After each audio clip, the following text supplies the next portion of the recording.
नमस्कार दोस्तों, lead India law associates लीला के इस वीडियो में आपका बहुत बहुत स्वागत है। दोस्तों आज के इस वीडियो में यानी ये वीडियो जो है नवंबर अपडेट के लिए है। लास्ट मंथ में हमने अक्टूबर अपडेट का वीडियो डाला था, उसमें एक कपल के साथ बात किया था।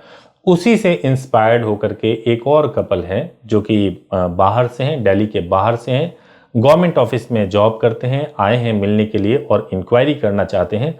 तो उन्होंने इंसिस्ट किया कि मेरे पास कुछ क्वेश्चंस ऐसे हैं जो वीडियो में आना चाहिए, दूसरों को भी काफ़ी हेल्प मिलेगा। तो मुझे भी एक अच्छा आइडिया लगा और मैंने सोचा कि क्यों ना इनके साथ वीडियो बनाएं। तो देखते हैं इनके क्या क्वेश्चन है। ये बिल्कुल जब इन्होंने क्वेश्चन पूछना शुरू किया, मैंने पहले इनको कहा कि आप तैयार हो जाइए, हम वीडियो रिकॉर्ड कर लेते हैं। परमिशन ले लिया, उसके बाद से इस वीडियो को रिकॉर्ड कर रहे हैं। लेकिन इनका चेहरा नहीं दिखाएंगे क्योंकि प्राइवेसी का सवाल है। तो घर वाले तैयार नहीं है तो चेहरा दिखा भी नहीं सकते। अब इनको शादी 1 महीने बाद करनी है। तो आइए इनके सभी सवालों को लेते हैं, ये क्या पूछते हैं। कोशिश करूंगा कि जो भी इनके सवाल हैं वो प्रॉपर जवाब दें। तो बताइए, सबसे पहले आप अपना नाम बताइए।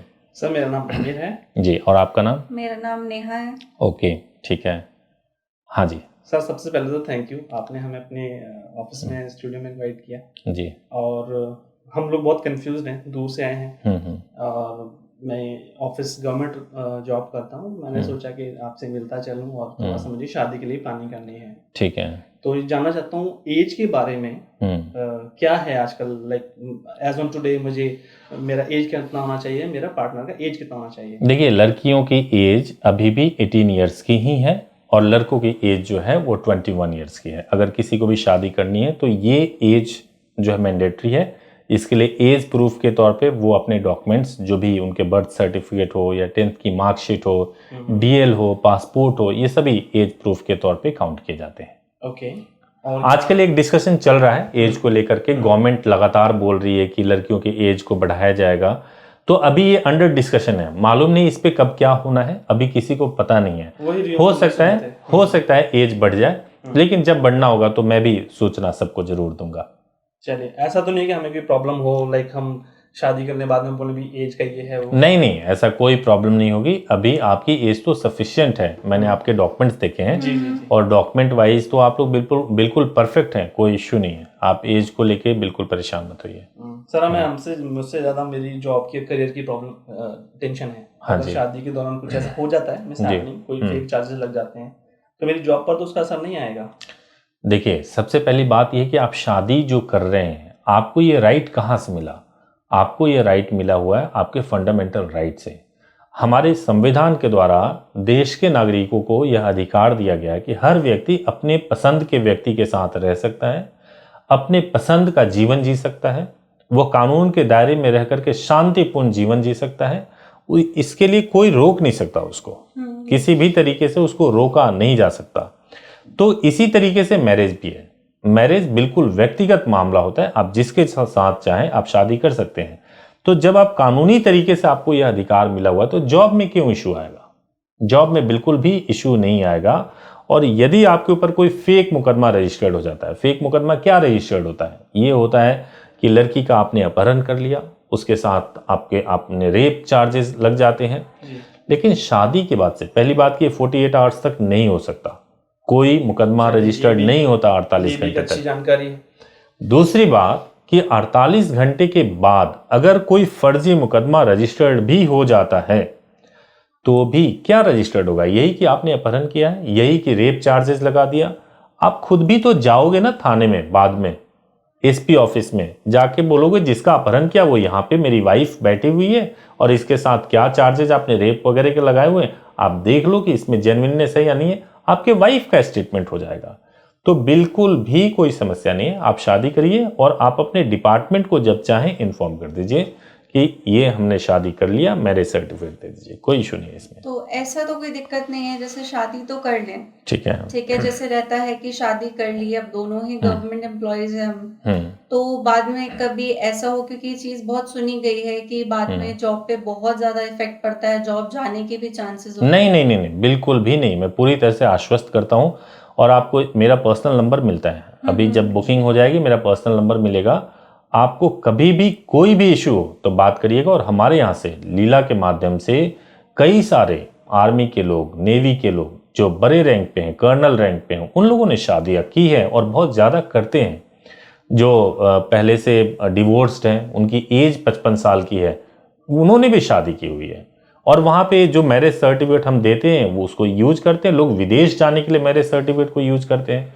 तो जॉब पे कोई इशू नहीं आएगा, बिल्कुल निश्चिंत रहिए आप। सर हम आपकी वीडियोस 2 साल से देख रहे हैं, देखा है और आपके रिस्पॉन्सेज भी देखे हैं जी। सर कुछ थोड़ा सा बताइए ना कि अगर मैं गवर्नमेंट जॉब में हूँ, मैं अपने सीनियर को, अपने ऑफिसर को किस तरह इन्फॉर्म कर सकता हूँ कि मैंने शादी की है? आप उनको, आप डिपार्टमेंट वाइज आपका एक प्रोसेस होता होगा। जब आपको बताना हो, आपको वहाँ पे जा कर के जो भी आपकी अपॉइंटमेंट होती है तो उसका एक डिपार्टमेंट अलग से बना हुआ होता है। आप उनको मैरिज सर्टिफिकेट, स्पाउस बेनिफिट लेने के लिए आपको मैरिज सर्टिफिकेट देना पड़ता है। तो जो हम आपको कोर्ट से रजिस्टर्ड करा करके जो मैरिज सर्टिफिकेट देंगे वो आप उनको दिखा सकते हैं, कोई दिक्कत नहीं है उसमें। ओके। और जैसे शादी के बाद कोई, जैसे अगर मेरे घर वालों का ही रहता है, इशू रहता है या कोई भी केस करते हैं, तो उसके बाद ऐसा तो नहीं, अगर जैसे मेरे ऊपर दबाव रहता है घर वालों का किसी भी वजह से, जैसे होता ही है लड़कियों के साथ, और अगर उसके दबाव चलते अगर मैं अपना जो बयान है या कुछ भी बोलती हूँ किसी भी तरफ से, अगर वो बदला जाए तो क्या उस चीज का इन पे कोई इफेक्ट हो सकता है? मैं आपको बताता हूँ। सबसे पहली बात तो ये है कि आपने जब शादी करने के लिए आते हो ना, तो हमारे पास में आपका स्टेटमेंट रिकॉर्ड होता है, एक एफिडेविट बनता है। एफिडेविट पे आपके बयान लिखे जाते हैं, उस पे आपके साइन कराए जाते हैं, थंब के निशान लिए जाते हैं। उसके बाद से अगर आपने बयान बदल दिया तो आप समझ लो कि आप एक तरीके से अपराध कर रहे हो, क्योंकि कभी भी जो एफिडेविट पे बयान दिया जाता है आप उससे मुकर नहीं सकते, है ना। तो कहने का मतलब ये है कि आप ये बिल्कुल कोशिश करें कि शादी के बाद से आपके बयान ना बदलें किसी भी सूरत में। लेकिन अगर मान लीजिए पुलिस के दबाव में पुलिस थाने ले जा करके आपके बयान बदलवा दिए जाते हैं तो आप परेशान भी ना हो, क्योंकि उसके बाद से आपको कोर्ट में लेकर के जाया जाएगा। कोर्ट में आप अपने बयान को, जो एक्चुअल बयान है वो दीजिए, कोई प्रॉब्लम नहीं होगी। वहाँ आप बताइए कि मेरे ऊपर प्रेशर था, पुलिस ने दबाव बनाया, मेरे घर वालों ने दबाव बनाया और ये बयान दिलवाए, जबकि एक्चुअल बात यह है कि मैं अपने पति के साथ रहना चाहती हूँ। तो कोई समस्या नहीं इसमें। ठीक है। और सर शादी की इमीडिएटली बाद हम लोग साथ रह सकते हैं या बिल्कुल 100% रह सकते हैं साथ में। क्योंकि जैसे कई जगह हमने सुना है ये चीज बोली जाती है, पहले भी जैसे लीला की वीडियो तो बहुत बारी देखी है और बहुत इंफॉर्मेटिव है, हर चीज दिखती है, बहुत क्लियरली समझ में आती है। लेकिन कई ऐसी वीडियोस है उसमें कई बारी बोला जाता है आपको 6 महीने तक अलग रहना होगा, 5 महीने तक अलग रहना होगा। मुझे नहीं पता किस मूर्ख व्यक्ति ने ये बात कही है, क्योंकि जब आप देखो, आपने ग्रेजुएशन किया, आपको ग्रेजुएशन का सर्टिफिकेट मिल गया, बिल्कुल, तो क्या ये कोई बोलेगा कि अब ये सर्टिफिकेट 6 महीने बाद जाके वैलिड होगा? ऐसा नहीं होता है ना। आपने शादी किया, आज शादी किया, शादी आज से वैलिड है। उसका रजिस्ट्रेशन हो गया, रजिस्ट्रेशन का सर्टिफिकेट मिल गया, वो आज से वैलिड है। वो 6 महीने बाद क्यों वैलिड होगा? वो इसलिए बोलते हैं कि कई लोग ऐसा सोचते हैं कि पहले कपल को डरा दो और शादी करा दो फर्जी तरीके से और बोल दो कि ये 6 महीने बाद वैलिड होगा। अब 2 सिचुएशन होगा, 6 महीने में या तो कपल की आपस में लड़ाई हो जाएगी या माँ बाप पकड़ लेंगे, कभी उनको वो 6 महीने आएगा ही नहीं उनकी लाइफ में, तो वो एक्सपोज नहीं होंगे। जिन वकील साहब ने ये बोल करके उनकी शादी कराई या जिसने भी XYZ, मैं किसी भी वकील साहब को गलत नहीं कह रहा हूं, लेकिन जिसने भी ऐसे बोल के कराई है वो कभी बाहर ही नहीं आएंगे, है ना। पता नहीं क्यों लोग मिसगाइड करते हैं सर। आपसे 2-3 महीने पहले की बात है, मैंने एक वकील साहब के ऑफिस में गया था, तो मैंने बोला उनसे शादी करनी है। उन्होंने बोला कि आप नोटरी पर शादी कर लीजिए। ये क्या होता है सर नोटरी पर? नोटरी पर शादी अगर उन्होंने स्पष्ट बता दिए, पता नहीं क्यों बताया, नोटरी पर शादी तो कभी भी वैलिड नहीं होता, वो एक कॉन्ट्रैक्ट हो गया। जैसे मान लीजिए नोटरी का मतलब क्या हुआ, एक एफिडेविट, उस एफिडेविट पे बयान लिख दिया गया कि आपका नाम ये डिटेल है, आपका नाम ये डिटेल है और हम आपस में शादी करके रहना चाहते हैं, और उसको किसी नोटरी कमिश्नर से नोटराइज करा दिया। आप मुझे बताइए क्या ऐसे शादी होती है? ये बिल्कुल फर्जीवाड़ा है। शादी इस तरीके से नहीं होती है। कभी भी जब आप शादी करने जाएं तो आपको ये चेक करना चाहिए कि क्या शादी आपकी प्रॉपर वे में हुई और उसके बाद से कोर्ट में रजिस्टर्ड हुआ, क्या कोर्ट का सर्टिफिकेट आपको मिला, क्या आप उसको ऑनलाइन चेक कर पा रहे हैं, ये सब कुछ वेरीफाई करें। तो आप समझिए, आप अगर सब कुछ वेरीफाइड है तो बिल्कुल जेन्युइन है। लेकिन मैं बीच में थोड़ा इंटरप्ट करूंगा आप लोगों जी, जी, को। बताइए। आपने वीडियो बनाने से पहले जब आप आए थे तो उस समय कह रहे थे कि सर हमारे दिमाग में बड़े सारे सवाल हैं, आपने नोटबुक में नोट डाउन किए हुए अपने क्वेश्चंस, लेकिन वो सवाल नहीं आ रहे। बड़े मेरे को तो लग रहा है कि ये वही सारे सवाल है जो मैंने कई वीडियो में बता दिए हैं। बिल्कुल सर, हो सकता है। आप दोनों का रिलीजन क्या है? दोनों हिंदू हैं? दोनों हिंदू हैं सर। Okay, great. जी, लेकिन हमारी कास्ट अलग है सर। कोई बात नहीं, कास्ट अलग हो तो कोई फर्क नहीं पड़ता, उससे कोई फर्क नहीं पड़ता, ठीक है। अब जैसे एक और मेरा सवाल है सर, एक बार ऐसा हुआ था कि हम जहाँ से हम बिलोंग करते हैं वहीं से हमने किसी वकील से बात करी थी। तो उस टाइम पे हमने पूरा डिसीजन नहीं लिया था कि हम शादी करना चाहते हैं, लेकिन ये सोचा था कि लिव इन में रहते हैं या ऐसा कुछ। तो उन्होंने हमें ये बोला था कि लिव इन का एक आपका कॉन्ट्रैक्ट बन जाएगा तो आप लिव इन में रह सकते हैं, तो फिर वो अलग नहीं हो सकते हैं, उसके बाद आप शादी करें न करें, तो उसका क्या है? मैं बताता हूँ। देखिए, सबसे पहली बात तो ये है कि लिव इन रिलेशनशिप में रहने के लिए हमारे देश में कोई भी कानून नहीं है। अब कॉन्ट्रैक्ट आप किसी भी, अब मैं कैसे बताऊं आपको, आप किसी भी एडवोकेट के पास जाएंगे तो कुछ काम बताएंगे तभी तो आप उनको फीस पे करेंगे। एक्चुअल बात यह है कि लिव इन में रहने के लिए किसी भी पेपर को बनाने की आवश्यकता नहीं है।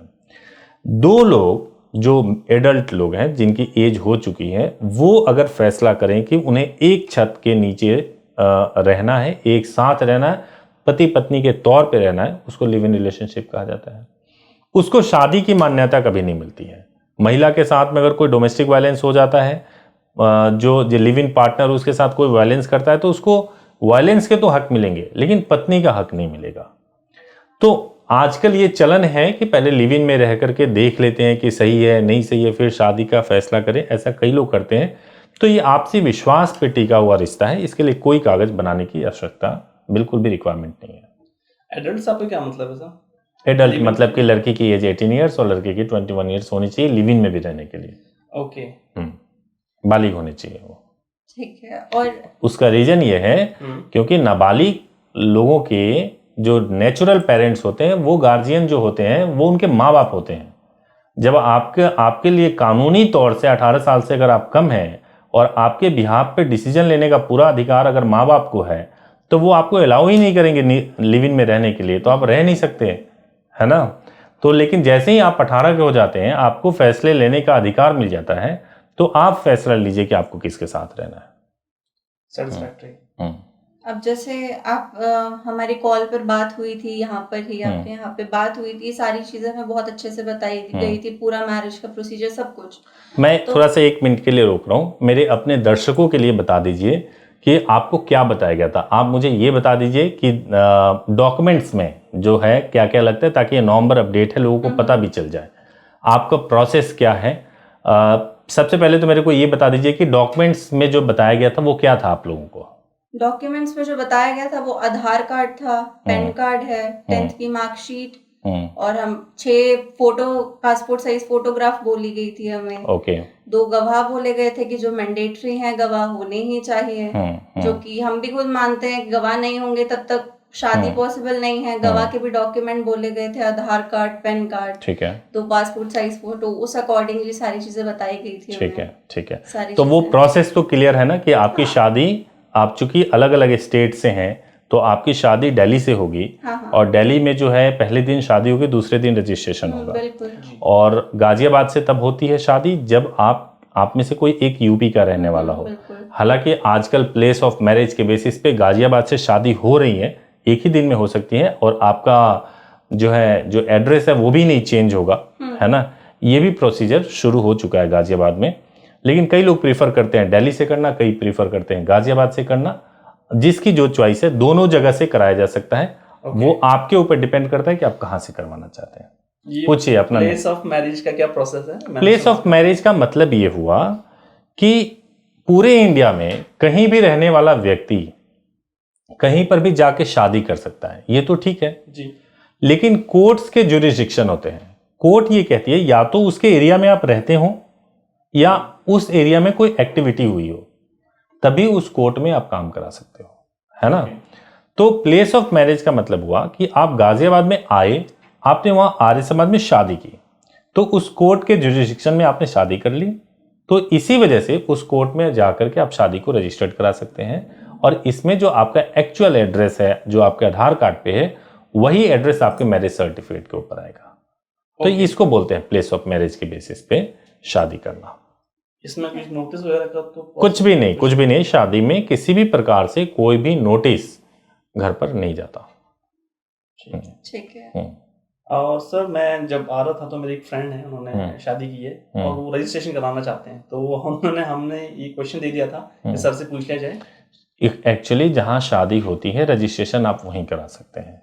आपकी शादी या तो आप उस जगह, मैंने अभी जुरिडिक्शन के बारे में बताया ना, या तो आप उस जगह पे रहते हैं जहाँ पे आपको रजिस्ट्रेशन कराना है, या फिर जहाँ से आपने शादी की है वहाँ पे रजिस्ट्रेशन करा सकते हैं। ठीक है, अगर छत्तीसगढ़ से शादी हुई तो छत्तीसगढ़ में कराएं। अगर दिल्ली में वो रह रहे होंगे, इसका कुछ प्रूफ होगा, तो दिल्ली में रजिस्ट्रेशन हो जाएगा। तो आपके थ्रू हो सकता है? हो सकता है, बिल्कुल हो सकता है। ठीक है। और ठीक है। और बाकी एक चीज और पूछनी थी, जैसे मैं अभी आपसे पूछ रही थी कि हमारे सारा प्रोसीजर सब बहुत अच्छे से बताया गया, सारी चीजें बहुत क्लियर हैं। सिर्फ एक चीज है, मैंने थोड़ा सा प्रोटेक्शन के लिए पूछा था उनसे, तो उन्होंने हमें बताया था एक फैमिली इंटीमेशन का प्रोसीजर उन्होंने कुछ बताया। प्रोटेक्शन के लिए मैंने एक अलग से सेपरेट वीडियो भी बनाया है। देखिए, सबसे पहली बात ये कि प्रोटेक्शन के मामले में ये है कि आप शादी कर लो तो शादी करने के बाद से घर वालों को इन्फॉर्म जरूर करो। आप खुद आप अपने पेरेंट्स को सर्टिफिकेट व्हाट्सएप पे भेज दीजिए कि आपने शादी कर लिया है। लेकिन एक इंटीमेशन लेटर होता है, वो भी जाता है। इंटीमेशन लेटर और व्हाट्सएप पे सर्टिफिकेट भेजने में फ़र्क होता है। व्हाट्सएप पे सर्टिफिकेट भेजने से तो आपने पेरेंट्स को भेज दिया, ठीक है, पुलिस को नहीं भेज सकते आप व्हाट्सएप पे, ठीक है। तो पुलिस को अगर आपको इन्फॉर्म करना है कि भाई मैंने शादी किया, हम दोनों बालिग हैं, हमने शादी किया और हमारा ये सर्टिफिकेट रहा, तो अगर मान लीजिए कि कोई व्यक्ति पुलिस में जाके कंप्लेन रजिस्टर्ड कराना चाहेगा और पुलिस के पास पहले से इंटीमेशन लेटर है, तो पुलिस उस पर कोई एक्शन नहीं लेगी। और अगर फिर भी वो एक्शन लेती है तो ये पुलिस के ऊपर रिस्पॉन्सिबिलिटी है कि जो लेटर हमने भेजा था उसका उन्होंने कॉग्निजेंस क्यों नहीं लिया और क्यों एक गलत एफआईआर रजिस्टर्ड कर लिया और क्यों कार्रवाई किया। इसलिए फॉर सेफर साइड ये जरूरी है कि शादी के बाद से जरूर एसपी ऑफिस में, थाने में, लड़की के घर पे या लड़के के घर पे इंटीमेशन लेटर भिजवा दें। ये ऑप्शनल है, आप चाहे तो कर सकते हैं, चाहे तो ना करें। जैसे अभी आपने बोला कि अगर होता है कि पुलिस वाले तब भी कोई एक्शन लेते हैं, हम उनसे बोल सकते हैं वो चीज।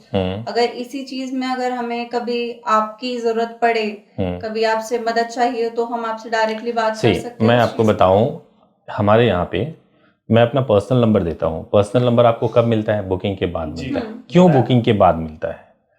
बुकिंग से पहले हमारी प्रायोरिटी है कि जिन लोगों ने बुकिंग करवा ली उनका पूरा ध्यान रखना।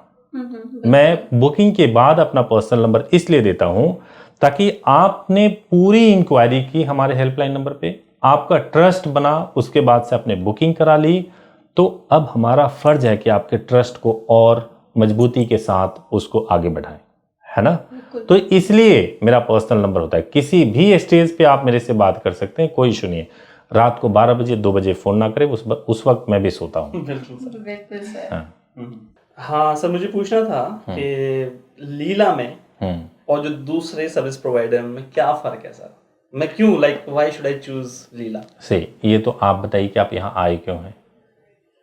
ठीक है, क्योंकि आपको जरूर कुछ अच्छा लगा होगा इसलिए आप आए होंगे, है ना। लेकिन मैं फिर भी, आप हो सकता है कि इसी तरीके से आप कहीं और भी गए होंगे, तो ये कोई बेसिस नहीं है बताने के लिए कि आप चूंकि मेरे पास आ गए हैं इसलिए अच्छा है। मैं आपको बताता हूँ। देखिए, सबसे बड़ी बात क्या है, हमारा अप्रोच देखिए। हमारा अप्रोच क्या है, आप हमारे पास कॉल करते हैं, तो जब आप कॉल करते हैं तो देखिए कि कॉल अटेंड करने वाले आपसे कैसे बात कर रहे हैं, और दूसरों का भी देखिए कि जो लोग कॉल अटेंड कर रहे हैं वो कैसे बात कर रहे हैं। आप अगर केवल इतना कंपेयर करेंगे तो आपको सब कुछ पता चल जाएगा। एक कहावत है कि होनहार पूत के हो चिकने पात, कुछ ऐसे कहा जाता है कि भाई अब आप बच्चे को देख के आइडिया लगा सकते हैं कि ये बड़ा होकर के क्या करेगा। तो आप एक बार फोन पे बात करते हैं तो उससे भी आपको पता चलता है कि यहाँ का प्रोसेस क्या होगा। नंबर 1 बात। नंबर 2 ये है कि कभी भी मेरी तरफ से ये फोर्स नहीं किया जाता कि आप बुकिंग कराएं। कभी भी फोर्स नहीं किया जाता। हम आपको पूरा प्रोसेस बताते हैं। आप हमसे 5 बार बात करो, 10 बार बात करो। सब लोग जो है हमारे जो भी काउंसलिंग करते हैं, वो लोग आपको पूरा प्रोसेस बताते हैं। उसके बाद से आप कोई इच्छा होती है तो आप बुकिंग कराते हैं। ये दूसरा डिफरेंस है। तीसरा सबसे बड़ी बात है कि उसके बाद आपको मेरा पर्सनल नंबर मिलता है ताकि आपके साथ मेरा 1-to-1 कनेक्शन हो जाए। एक और इम्पॉर्टेंट बात कि मैं दावे के साथ, आप पूरे चैनल को देख लीजिए, अगर मैरिज के ऊपर किसी चैनल को देखेंगे यूट्यूब पे, तो हमारे जितने व्यूज हैं, जितने सब्सक्राइबर्स हैं, इतने किसी के भी नहीं है। हमारे जो वीडियोस हैं उसको नकल करते हुए बहुत सारे लोग मिल जाएंगे। हम जिस फॉर्मेट में अभी वीडियो बना रहे हैं, मैं गारंटी के साथ कह रहा हूं, आने वाले दिनों में हो सकता है कि कोई ऐसा बनाए वीडियो, लेकिन आप हमारे डेट से पहले, जब हमने बनाया उससे पहले आप किसी का वीडियो नहीं देख सकते हैं ऐसा। तो अगर हमारा नकल दूसरे सर्विस प्रोवाइडर कर रहे हैं तो इसका मतलब हम ओरिजिनल है, नंबर 1 है, प्राउड के साथ कह सकते हैं। इसलिए क्योंकि ये नंबर 1 आप लोगों ने, दर्शकों ने बनाया है। बात सही है। बिल्कुल सही बात है सर, बिकॉज आपकी वीडियो जो है वो उसी को देखकर इतने टाइम से देख रहे हैं, तो उसी से थोड़ा सा हुआ है कि हाँ जाकर एक बारी बात करें, क्योंकि बहुत सारी ऐसी चीजें होती हैं जो कि नहीं क्लियर होती हैं, क्योंकि इतना आसान नहीं होता है डिसीजन लेना कि घर से निकले और शादी कर बिल्कुल, मैं समझ सकता हूँ। तो वही चीज होती है, वो बहुत एक डर अंदर से निकलना जरूरी होता है। बिल्कुल। आपको बात करके कैसा लग रहा है अभी? बहुत अच्छा लगा है, और अभी कई हद तक ऐसा है कि ट्रस्ट है, बहुत पहले भी ट्रस्ट था वीडियो देख के, अब बिल्कुल सारे डाउट क्लियर हो गए हैं। तो ये है कि अब डाउट क्लियर है तो बेझिझक बुकिंग करके हम मैरिज का प्रोसीजर कर सकते हैं। Thank you so much. और बताइए सर, काफी और कोई क्वेश्चन? मैं पूछना चाहूंगा, सॉरी। हाँ। आपके क्वेश्चंस और आंसर बहुत सेटिस्फैक्टरी हैं, लेकिन मुझे अभी भी एक शिकायत है। बोलिए। आपके फोन नहीं लगते हैं सर। 10 से 15 बार जब मिलाते हैं तब जाके कोई आंसर मैं आपको बताता हूँ। देखिए, अभी हमारे फ़ोन करने की जो टाइमिंग है सुबह 10 बजे से लेके शाम को 6 बजे के बीच में है, मंडे टू सैटरडे, और हॉलीडे को भी ऑफ रहता है, ठीक है। संडे को ऑफ रहता है और हॉलीडे को ऑफ रहता है, और Monday to Saturday 10 AM to 6 PM आप कॉल कर सकते हैं। इस बीच में हमारा कॉल ड्रॉप परसेंटेज जो है वो 6% है। यानी कि अगर हमें 300 लोगों ने कॉल किया, 300 लोगों ने या 500 लोगों ने कॉल किया, तो हमने केवल ड्रॉप किया 6%। हमारे पास पूरा डेटा होता है, कोई टेलीफोन पे नहीं फ़ोन अटेंड किया जाता है। पूरा एक सेटअप है कि अगर हमारे पास 30 लोग भी कॉल कर रहे हैं एक साथ तो हम उसको अटेंड कर सकें, ऐसी व्यवस्था है। तो आपकी ये शिकायत पुरानी रही होगी, आप पहले जब कॉल अटेंड करते होंगे तब रही होगी, या आपने इस टाइम के अलावा कॉल किया होगा, सुबह 10 बजे से पहले या शाम को 6 बजे के बाद कॉल किया होगा, तो फ़ोन नहीं मिल रहा होगा।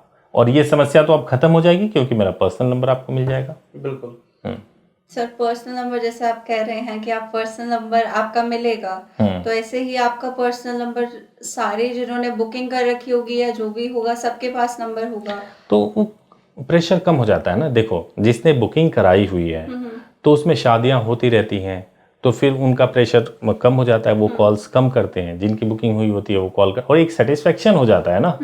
आप अपने साथ में कोई आप लाइसेंस वाला गन रखते हो तो जीवन में कभी भी चलाने के लिए आपको ज़रूरत नहीं होता, लेकिन आपको एक फेथ होता है कि कोई हमला करेगा तो मैं गोली मार दूंगा।